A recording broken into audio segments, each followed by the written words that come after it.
following quadratic equation by factoring. This is the equation: x squared minus 7x plus 10 equals 0. So first, let's look at this operation where there's a minus and plus. So minus and plus will be the factor. So both are minus. So next, we get the value of c, or constant, which is 10. What are the factor of 10? 5, 2, 10, 1. Minus. We add negative 7, negative 11.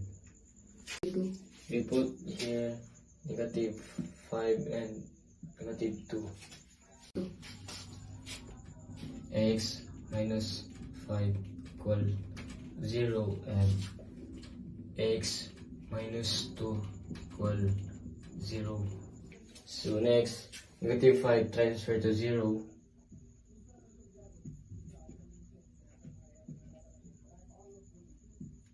And negative 2 transfer to 0.